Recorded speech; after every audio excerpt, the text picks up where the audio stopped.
All right, let's talk about a phrase that gets thrown around a lot and honestly is usually misunderstood. Holy war. We're going to look at it through the incredible story of an ancient king, and I think what we find is going to be pretty surprising. No, really, just for a second, what pops into your head when you hear those two words?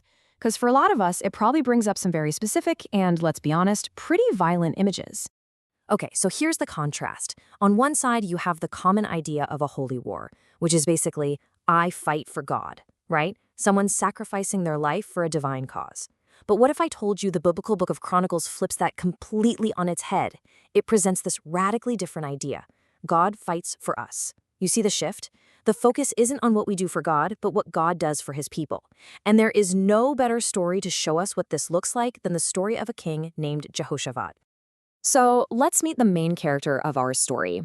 In the book of Chronicles, King Jehoshaphat is painted as this truly remarkable leader.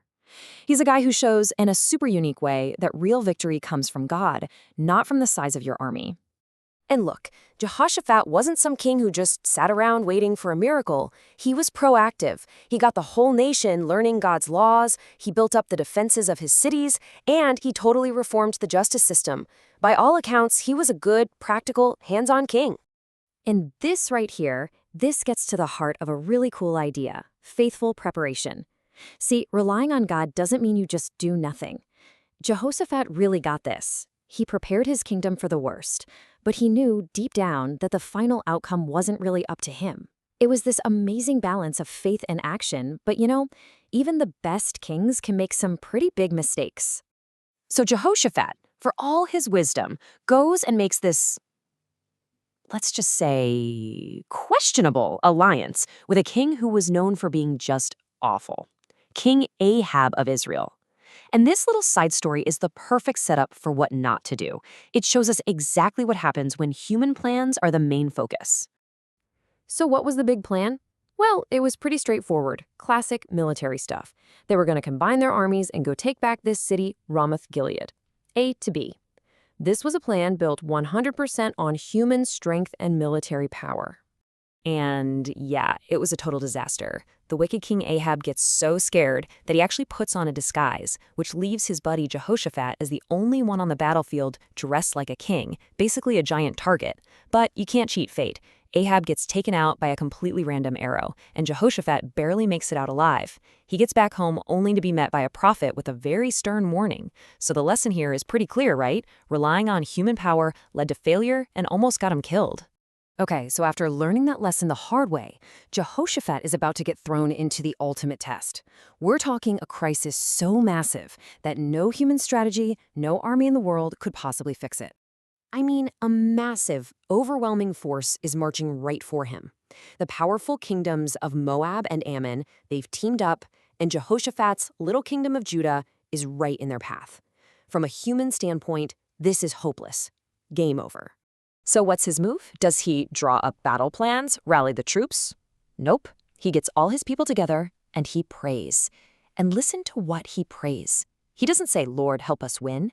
He says, Lord, we're seeking you. What do you want to do about this? He just completely hands the whole situation over. And the answer he gets back from God is, well, let's just say it's probably the weirdest battle plan you've ever heard of. It has nothing to do with swords or shields or any kind of normal military tactics.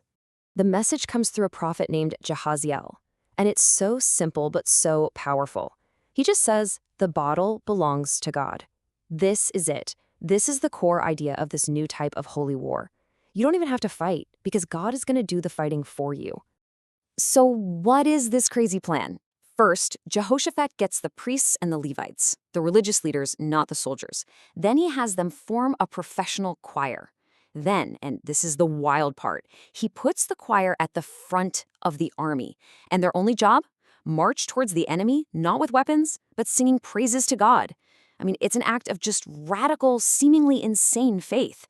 This has to look like a suicide mission, right? You're marching a choir, toward a massive armed enemy. But what happens next is what makes this whole story so absolutely incredible. The very second that choir starts to sing their praises, total chaos breaks out in the enemy camp. The allied armies literally turn on each other. It's a frenzy of friendly fire, and they completely wipe themselves out. By the time Jehoshaphat and his actual army finally get to the battlefield, there's nothing to do. The fight is already over, the victory is total, and they hadn't lifted a single sword. God fought for them, exactly like the prophet said he would. So let's circle back to where we started, to our definition. A holy war in this story isn't about people fighting for God. It's about a war where God is the one and only victor, fighting on behalf of people who put all their trust in him. And that's really the whole point of this story, isn't it? Jehoshaphat tried the human way with King Ahab, and it was a complete failure. He faced an impossible situation, he turned everything over to God instead, and he saw a miracle. The difference wasn't the army, it was where the leader's focus was. And this incredible story leaves us with a really powerful question, one that's not just about ancient history. When we're up against our own unwinnable battles, maybe it's a crisis at work, a personal struggle, a problem that just feels way too big, what does it actually mean to let God fight for you? What does it look like to put the choir out front, so to speak, and to trust that a completely different strategy might lead to a victory we could never win on our own?